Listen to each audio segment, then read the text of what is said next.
खुलुमबाय गिबि गिबियाव आंनो जोंनिनो गासै एनडिपिनि माखासे लिडार आरो गेदेर आरो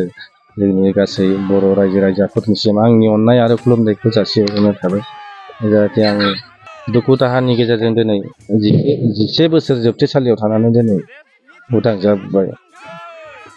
बेफोर जोंनि केसफोरनि थाखाय माखासे जोंनिनो दैदेनगिरिफ्रा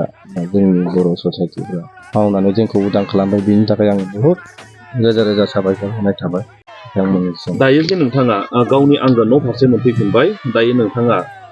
बे न' फारसे मोनफैफिननायखौ लानानै नोंथांनि गोसोआव माबायदि सानो? आं लाथ्र'हायै आंनि गोसोआव जोबथा खुसि मानोना आं आंनि गावनि जोनोमगिरि बिमा बिफाखौ आं दिनै नुफैबाय 5 बोसोरनि उनाव लोगोसे आंनिनो गामिनि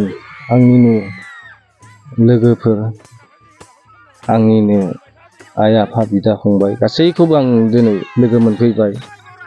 आरो इयुनाव आङो रायजो राजानि जोबथा मोजां खामानि मावलांगोन होननानै आं बयजोंबो गोरोबनानै खामानि मावलांगोन होननानै आंनिफ्राय आंनि जिउ थांदों। नोंथाङा जे जोबथेसालियाव गोबाव सम थानो गोनां जाबाय दा बे माबायदि दुखु खस्थ'आ जों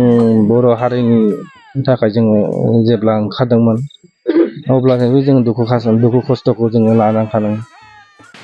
बेनि बेलायावबो जों जोबथेसालियाव थानाय समावबो जों जोंनि दुखु खस्थ'खौ जों नेवसिनानैबाबो जों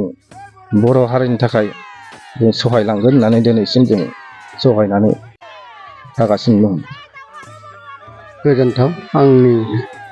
आं दिनै बे न'खरनिफ्राय आं नितुलनि बिफा जानानै आं बेखौनो गोजोननाय मोनदों जे जेनेबा आंनि गथ'खौ आं हास्थायनायावनो दिनै मोनाखैमोन नाथाय दिनै बे गथ'खौ आंनि न'खराव सफैनायनि थाखाय आंनि गोसोआ बिराद खुसि जादों आरो रायजो राजाबो माखासे मदद होफैनायजों